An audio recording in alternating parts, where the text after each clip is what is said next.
guys, it's Eugene here. So I have been home for almost a month now and I feel like I'm starting to get a hang of it. But I'll be honest, it wasn't easy initially, lots of habits to adjust to. But I think I'm slowly starting to get the groove. So I want to do this video to share with you guys my top 10 tips to ensure you stay sane and healthy while working from home.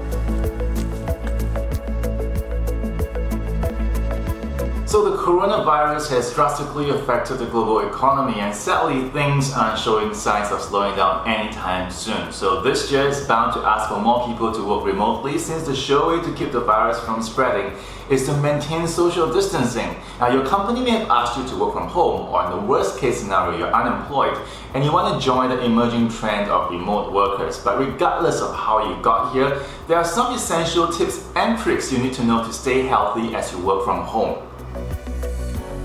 Tip number 1 is to set up a permanent workspace. Now, one of the most important first steps you have to take when you start working remotely is to set up a home office or a workspace at home. Not lying on your bed working on your laptop, that will not do. You have to work at a specific work area to get work done. You could convert like a store or an empty bedroom in your apartment to your home office, and if you can't spare that much space, create a small work desk where you would work. Now whether you choose a small work desk or a whole room as your office, it is essential you work here no matter what happens, no matter how inviting your couch or bed looks. And the top tip is if you're anything like me and get distracted easily, and I do that all the time, I recommend you set up a workspace in a nice, quiet, safe place, maybe away from your couch or bedroom. Tip number 2 is to use a good chair. You stand up every morning feeling energized and ready to work, but after a few hours sitting on your chair, you suddenly get tired and you notice you're not as productive. If you have not given the choice of your chair much thought in the past, you may need to reconsider. Your living room couch is not going to work this time. You need to be working on the chair a lot during the day, and the chair, if your chair is not comfortable, you will surely experience back pain, leg pain, hip pain, and neck pain. So I recommend that you choose a chair that's comfortable, but not too comfortable. You do not want to drift off when you're working and, or worse, and experience the excruciating pain that comes with sitting down for too long. Tip number 3 is to maintain your sleep schedule. Now that you're working from home, it can be super tempting to sleep for an extra hour, especially if you don't have to work early in the morning. However, having an inconsistent sleep schedule would only cause you more harm than good. Now you may suddenly notice fluctuations in your energy levels, or sometimes you crave those long naps in the day. The importance of keeping a healthy sleep schedule cannot be overemphasized. Committing to a particular wake-up time and bedtime boosts your productivity and improves the quality of your sleep.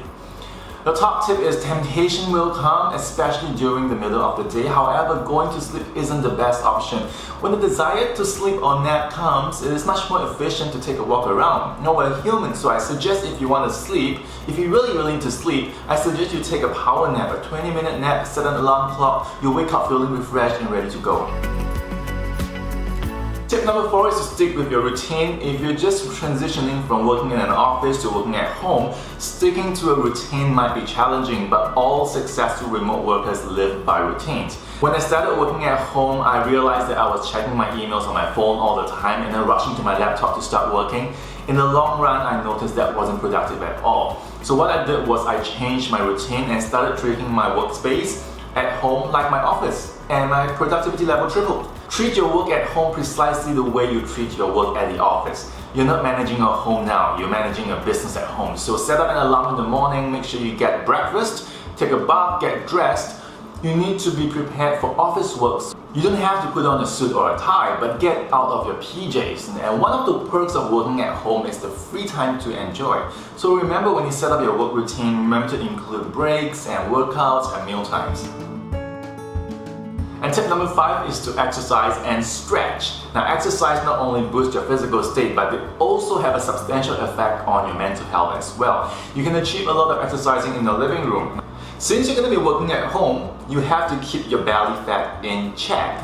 Exercising regularly is one of the most important ways to maintain a quality life. Exercise increases the release of endorphins, and in turn, these endorphins trigger happiness, which is a vital aspect for productivity. Whatever you do, keep moving. So you're going to be sitting for hours, and I recommend that you stretch regularly to ensure you don't get sore. Tip number 6 is to stock up your kitchen with healthy food. Since you're at home, it's very convenient to sneak in the kitchen for a few of your favorite snacks, or you have been working really hard, and it's not a bad idea to have a few treats here and there. However, if your snacking becomes a habit, junk food might become your enemy. And luckily, fighting this enemy is a battle you can win. So stocking on healthy meals and snacks is by far the better alternatives. You can pile up on the proteins, the fruits, the healthy fats, the vegetables. What you eat has a significant effect on your overall mood and productivity. Eating a balanced diet keeps your body and mind healthy, so next time when you're hungry, before you munch on that chocolate cake or that sugar bar, make sure you eat a healthy meal for the day. And to make things even easier, you can prepare a meal before lunchtime to prevent the temptation of that readily available fruitcake. Tip number 7 is to drink plenty of water. So I say this a lot, but healthy habits are often hard to master, and once you do, the impact can be outstanding. Drinking water regularly is one of the healthiest habits that will improve your productivity and your energy levels when you work at home. I am sure you have water at home, have water in the office. Keep a bottle of water around you all the time, because when you don't drink enough water, your body tends to grow tired quickly, which can be very damaging to your health and also to your productivity. Although drinking soda and juice is also a way to stay hydrated, water is by far the best, healthiest option, because the sugar and the soda can affect your energy level. And you might think like a coffee, a caffeine is great because it keeps you up, gives you energy. But when you take too many cups, it's kind of like stores in your body and accumulates, and you become jittery, fatigued, and you get headaches. So if you do drink coffee, I recommend that you take a maximum of only 2 cups a day. Tip number 8 is to take small breaks throughout the day. Well, when you have an important project and you feel like you need to focus on it and not take any breaks, sometimes you end up overworking, which can also affect your productivity. So taking small breaks may seem like it's unfavorable, especially when you think you can do more at home, but usually it's quite the opposite. Taking short breaks throughout the day can spike up your productivity and energy level. It keeps your work-life balance, even when you're at home. Tip number 9 is family time. So working at home can be distracting, especially if you have little kids or pets running around. But the good news is balancing work with family time at home can be super easy. And the trick is using your short breaks as family time. Spend about 15 to 30 minutes bonding with your kids or playing with your pets. Talking with your spouse can be also incredibly rewarding for both your work and family relationship. Now, walking around your backyard or taking a stroll with your pet is also a great idea to build fitness. And tip number 10 is to take time off your screen. Now, our eyes are the most sensitive organs in the human body.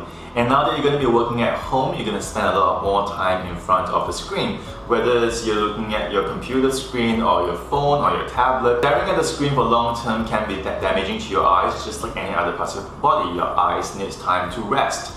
So when you stare at your screen for too long, your eyes start to strain looking at the letters, and this can lead to headaches. So even if you're engrossed in a really important project, I recommend you take about 20 seconds or longer off the screen every 20 minutes.